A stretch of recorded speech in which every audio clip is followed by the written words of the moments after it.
Live from Siouxland's news source, this is KTIV News 4. Another camera is found in a porta potty, this one at a central Iowa cross-country meet that involved 10 high schools. What police are saying. And no Kings rallies are held across the country, including several in Siouxland cities. We'll take you there. And they say in this family, no one fights alone. We'll show you how the community came together in Sioux City today to fight with Mike. Your KTIV News 4 at 10 starts right now. I'm Brooke Bickford. A man faces 90 charges after an Iowa high school student found a camera inside a porta potty at a cross-country event that involved 10 central Iowa schools. And this is not the first time that Tyler Pavlik of Minnesota has been charged. He was first charged in Polk County for a similar event. KCCI's Marcus McIntosh has more. Our office got notified that someone had located a camera in a portable toilet at the Lincoln Valley Golf Course during the meet. Sheriff Phillips says that is when law enforcement on scene gathered all the evidence and told the schools what was found. The regional cross-country meet hosted by West Marshall Schools involved the schools you see on your screen.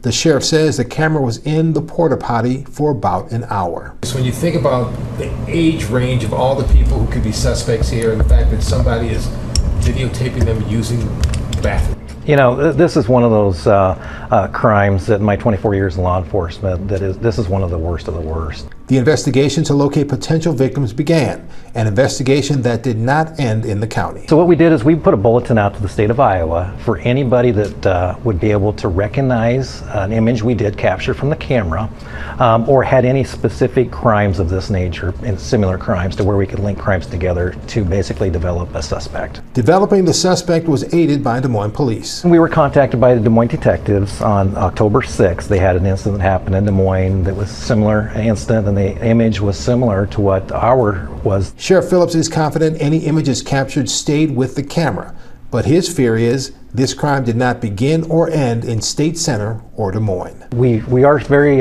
suspicious that there may be other crimes that this individual committed not only in the state of Iowa but also other states because he is originally from Minnesota. West Marshall Schools, which hosted the cross-country meet, issued a statement saying that they have now enacted new guidelines. They include having school officials sweep items and public facilities before they're used in events, and to also check for possible predatory behavior or criminal activity. Today, President Donald Trump posted new video of a U.S. military strike on a suspected drug vessel in the Caribbean. The president said it was his great honor to destroy that submarine with 4 people on board. 2 people died in Thursday's attack, and 2 who survived will be returned to their native countries, Ecuador and Colombia, where they'll face detention and prosecution. Thursday's strike is the 6th known U.S. attack on a boat allegedly involving drug trafficking. Thousands of No Kings rallies were held in communities across the country today, including several across Siouxland cities. Here is some video of the local one in Sioux City.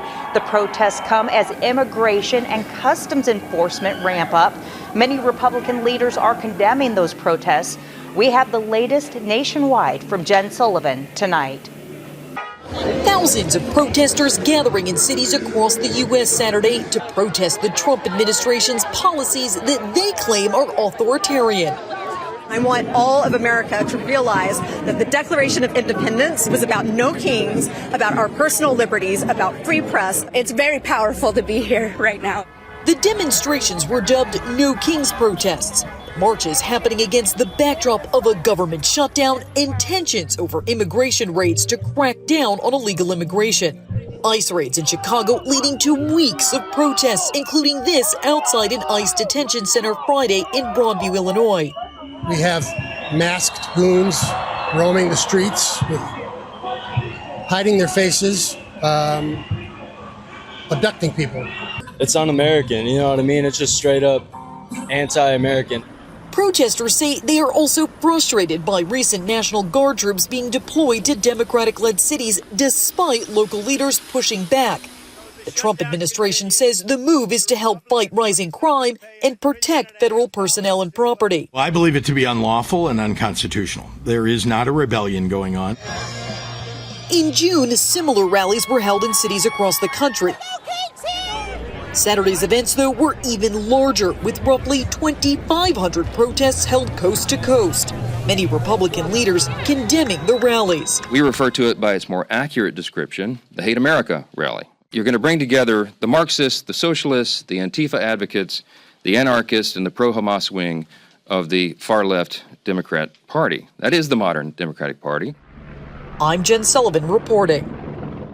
As the government continues to be shut down, another planned session day for the U.S. House of Representatives on Monday has been canceled. The chamber briefly gavelled in for a pro forma session on Friday. During that session, all of next week was established as a district work period. And about 42 million Americans are at risk of losing critical food assistance next month amid the government shutdown. Agriculture Secretary Brooke Rollins announced last week the food stamp program will run out of money in 2 weeks.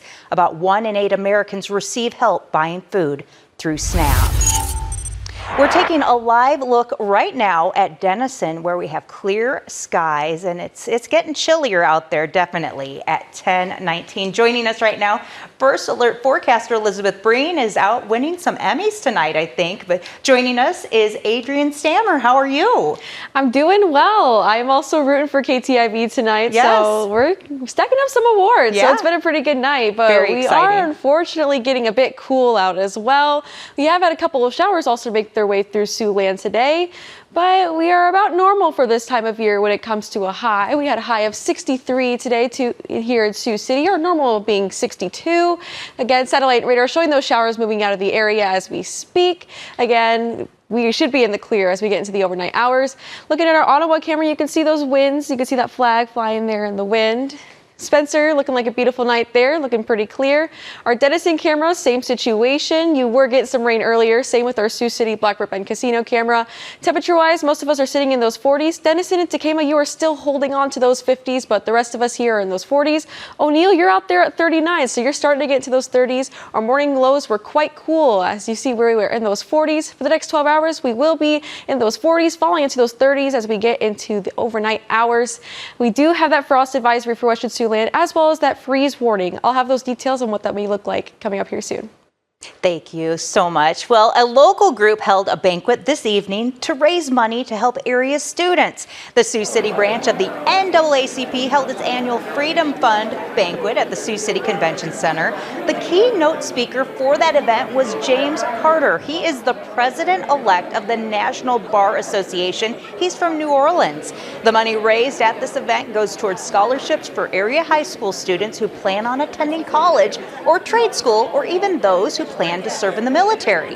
The Sioux City NAACP is also going to hold a free law panel discussion tomorrow at 2, and everyone is invited. That is at the Sioux City Public Museum. The community came together as one big family in support of a Sioux City man fighting a rare and aggressive brain tumor. And they say in this family, no one fights alone. The Fight with Mike benefit was held this afternoon at the Remax City Center here in Sioux City. Supporters were able to buy food and bid on silent auction items, with the money going to help with medical expenses for Mike Jones, who has a rare and inoperable tumor attached to his brain stem. Mike's mother, Sonora Swords, says that she's grateful for the outpouring of support. I'm very humbled that the community has rallied around behind Michael to help us fight the fight. He is my true hero, and we are so thankful for all the sponsors, everybody that did donations, everybody that's coming down to this event. We have lots of great things. So it means a lot to me. I'm very grateful and I'm very humbled. Rounding out the event, participants gathered in the theater to watch a screening of Hotel Transylvania. From Siouxland's news source, Brooke Bickford, forecaster Elizabeth Breen, and Sports Force with Ervin Dohmen. This is KTIV News 4 at 10. When News Channel 4 gets back, you know you've made it when your likeness is being made out of feet and feet of flour and water. See what a California bakery is doing to the little boo-boo when we get back in 2 minutes.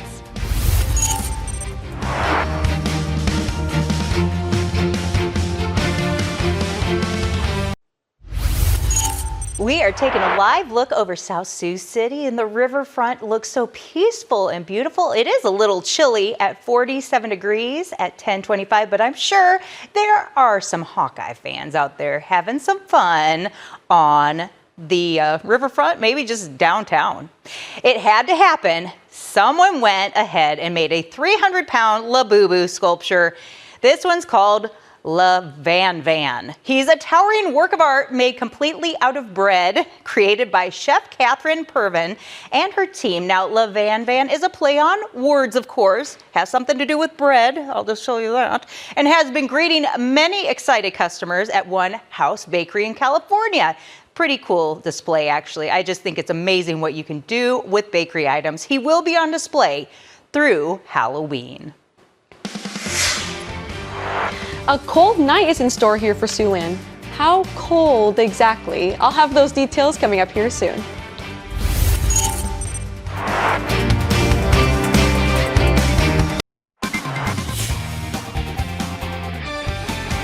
It's been a rainy day here in Siouxland, but we are supposed to get quite cool as we get into the overnight hours. Again, taking a look at current satellite radar, we can see those showers making their way out of Siouxland. Those were making their way through the area earlier today. We should be good as we get into the overnight hours. Taking a look at our on-I-1 camera, you can see it's quite gusty. You can see that flag flying in the wind there. Our Sheldon camera, we're looking quite clear out there. Our Lakeview camera looking like a beautiful night. You can see those trees also moving along in the wind. Our Sioux City Blackbird Bend Casino camera also showing quite a clear night out there. Currently, we're sitting at 47 degrees. Those winds are coming out of the west-northwest there at 9 miles per hour. Our dew point only at 43 degrees, so we're feeling quite refreshing out there. Our Weather Watcher highs for today, we're 60s across the board. Pocahontas at 65, same with Storm Lake. Ida Grove there at 66, 64 there in Lamar. Shout out to my dad, Abel Fuentes, giving me that Weather Watcher high. As we get into our western portion of Siouxland, Vermilion there at 63, Yankton, you were there at 57, 56 there in Niobrara. Temperature-wise, most of us are sitting in those 40s. Denison and Tacoma, you're still holding on to those 50s. Our dew points are almost all in the 30s. Again, Denison, Tacoma, and Storm Lake all holding on to those 40s. For our morning lows, we were quite cool. Most of us in those 40s. Spencer, you were there at 37 degrees. O'Neill, you were out there at 38. Our wind speeds are coming out of the northwest for most of us here from 10 to 15 miles per hour. We should decrease with winds as we get into the overnight hours. Should be quite a calm day on Sunday. We do have that frost advisory for western Siouxland that goes until 9 a.m. on Sunday, but we do have that freeze warning there at Holt County. That is until Sunday 11 a.m. Again, just maybe expect some damage to crops. It's good to look out for that. Same thing with vegetation. For the next 12 hours, we are going to be in those 40s from 12 to 2 a.m. Still holding on to that 40 there at 4 a.m. as we get to 6 to 8 a.m. We could see ourselves in those upper 30s. Our temperature trend for the next 5 days are looking to be in those 60s. Besides Tuesday, you see that big dip. We're sitting there at 55. We do see a cold front making its way into the area from Monday into Tuesday. Looking at tonight, though, we will be in those mid 30s. Again, light showers that have cleared out. It'll be a cold, breezy night. Again, 30s across the board for all of us. Make sure you're looking at those crops for tonight. Taking a look at tomorrow, we will be in those lower 60s. Sunny and cool. Again, we'll have those calmer winds. Taking a look at our 10-day forecast, we're going to be in those 60s for Sunday. Monday and Tuesday, we're expecting those winds to ramp up again. We could see some gusts into those upper 30s. Wednesday and Thursday, we're still in those 60s. Friday, same situation. As we get into the weekend, we could see ourselves in those upper 60s. But again, as we get into next week, we could see ourselves seeing those shower chances return. Looking here on Tuesday, though, we could see ourselves back into those upper 50s. We're starting to feel average for this time of year when it comes to temperatures. So I'm quite excited for fall. I am too. And it's just 2 weeks away till Halloween. Then you get to everything kind of snowballs. I see all the displays out for Christmas already too. So I am excited for that as well. Thank you so much, Adriane. Welcome. We do have some good news for you tonight. Jensen Subaru and Noah's Hope Animal Rescue partnered up for their 4th annual pet adoption event today in Sioux City. Eligible cats and dogs in the Noah's Hope system were brought to the dealership to meet their potential prospective families. Every pet adopted today received a new pet parent kit that's filled with essentials for taking care of the new furry friends. And throughout the month of October, Jensen Subaru is donating $150 to Noah's Hope for every adoption to help offset their costs. And that can be a pretty expensive cost. You Yeah. know. Well, Ervin Dohmen in with sports, and we have some fun to talk about, don't we? Yeah, that's right. One pet that you probably can't adopt at those events is a panther, but the Dakota Valley Panthers, they are still beloved in Siouxland, and that girls soccer team of DV was just one win away from the Class A state championship. The only thing standing in their way from the top-seeded Panthers doing it is the second-seeded Sioux Falls Christian Chargers. Highlights from that game coming up. And then we head over to the football field where the Northwestern Red Raiders, they were looking to pull the upset over 4th-ranked Morningside. Highlights from that game and other area football games coming up.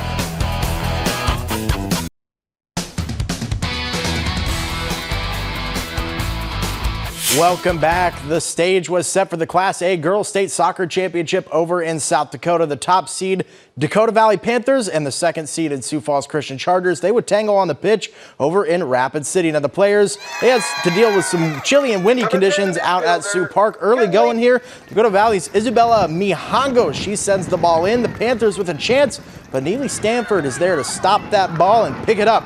Still scoreless here in the 28th minute. The Panthers on a throw-in. It's a race for the ball, but Neely Stanford once again there to smother it. Dakota Valley with a corner kick coming up here. Sioux Falls Christian with a wall of defense as Macy Connell blocks the shot. Victoria Gasson clears the ball to safety. Still no score here in the 39th minute. Sioux Falls Christian's Kenley Anderson with a free kick from about 40 yards out. Emma Honor of DV, she makes the save. These teams played a scoreless first half. This thing actually went all the way to a shootout where the Chargers, they would take a 2-1 win. Now we head to the football field where it was an all-Siouxland showdown up in Orange City as the Northwestern Red Raiders, they welcomed in 4th-ranked Morningside. A windy and a little bit rainy day up in Sioux County. Start here in the second quarter, tied at 7 apiece. Colby Duncan for Northwestern. He rifles this to Carson Ness, who makes a diving grab for the Red Raiders to get a first down there. That possession would end with a blocked field goal, however. Now Morningside's first play from scrimmage after that block. Zach Chevalier, he's going to launch this deep. It's intercepted by Kyler Fritz, and the Red Raiders, they have the ball back just like that. Later in the second, though, Duncan, he's going to look deep, and that wind, it was howling. This ball hangs in the air. Cade Harriman undercuts the receiver. He intercepts the ball from Morningside. He runs up the right sideline for a little gain right there. Now we come to the fourth quarter. Mustangs down by 7. Chevy waits patiently. He's going to fire across the middle to Lennox Brown. We're an extra point away from a tied ball game in Orange City, but special teams with special players make special plays as Kyler Fritz flies in to get the block. That keeps the Red Raiders in front by 1, and they go on to defeat the 4th-ranked Mustangs 14-13. Just in terms of like what our guys have had to go through these last couple of weeks, and the guys that we have out, we're missing 3 offensive linemen. Tristan Voss is playing both ways. Sam Rimmerty's playing tackle. Like our guys and their willingness to embrace challenge and compete for one another is really special. So this week during practice, we figured out that they snap it on a finger flick. So I saw the finger flick and just sent it, and just went for the ball. So I mean, works out. I don't know. I knew I was going to get one today. So when it happened, actually, when I was just wanted to celebrate with the boys, get off the field and get another stop, and went back out there. Staying in Sioux County, but over in Sioux Center where the 10th-ranked Dordt Defenders, they hosted Mount Marty. Start here in the third quarter. It's an option to the near side. Colson Cruz pitches to Thomas Fritz. Fritz uses some magic to race his way up the sideline. That's a 38-yard touchdown run, 23-6 after that one, Defenders lead. Dordt with the ball here, and it's going to be a field goal from Steven Linen. That's a 21-yarder. That makes it 26-6 now. But the Lancers, they're not going quietly in this one. They're searching for an answer, and they will find it as Rugby Riken takes the snap, drops back, delivers a dime to Jackson Wackel. That's a 31-yard score. That makes it a 26-13 ball game later in the third quarter. Now Cruz, he's looking to make some magic with his feet. He does just that. A 21-yard touchdown scamper makes it 33-13. That would be the final. Dordt moves to 6-0 on the season. Let's check in on some other area football scores. The University of South Dakota, they pick up a 17-14 win over UNI. Dubuque, the Spartans, they pick up a 47-20 win over Buena Vista. And the Midland Warriors, they go over on Briar Cliff 49-0. To the Division I level where the Iowa Hawkeyes had a shot to give the fans at Kinnick a night to remember under the lights on Saturday night. Now the Hawkeyes, they're hosting Penn State in the first game after firing James Franklin. Penn State up 7-3 here. First-time starter Ethan Grunkemeyer, he's going to throw an interception into the arms of Xavier Waka, and he returns it all the way to the 1-yard line. And that's where we're going to see a signature Iowa play right here. Mark Gronowski is going to sneak it in from under center. That's going to be a touchdown for the Hawkeyes. Now, this is a game changer right here. Drew Stevens on to try a 66-yard field goal for Iowa. It is blocked. Return for a touchdown. Iowa goes from up 10-7 down 14-10 at the half. Now, it was 21-10 in the third quarter. Caden Weetjen, he's going to take the end around, dodging the defenders. He's going to score. Iowa goes up 25-24, and they go on to defeat Penn State by 1 point. The Sioux City Musketeers are looking to get back in the win column after 3 straight losses. They would have a good opportunity to do that tonight as they hosted the Tri-City Storm. Speaking the rink tonight, honoring those who have or currently are fighting cancer, a great cause tonight, but not a great start for the Muskies as the Storm, they light the lamp courtesy of Oliver Ozagny. Now later in the first period, the Storm, they're looking to rain on the Muskies parade just a bit more, but Bjorn Bronas, he's going to put his mitt up and catch that one to stop that one from going in. Now it's going to be the Muskies on the break here. Will Tomko, he's going to fire the shot, but he will be turned away by McCall Pradle. And again, this game's still 1-0 at this point. Sioux City with the power play here. They're going to share the puck on this one. Dallas Vu gets it to Max Anderson. Max powers that one. He finds Twine 1-1 at the end of the first period. But in the end, the Tri-City Storm, they leave Sioux City with a 4-1 win. Oh, that's a heartbreaker, but it was a good game and a good game played for a good cause. Yeah, good game. And I was at a bunch of football games in the hockey arena tonight, and I think it was actually a little warmer in the hockey place where all the ice is. They were prepared. Outside. Yeah, that honestly makes sense. Tonight we're supposed to get a bit cooler. We're supposed to see our lows in the lower 30s. Taking a look at current satellite radar, we're seeing showers exiting the area as we speak. We do have that frost advisory for western Siouxland, that freeze warning. Those both go until Sunday morning. Tomorrow we should be in those 60s. It should be a nice day average for this time of year. Cover up your plants. We'll see you tomorrow.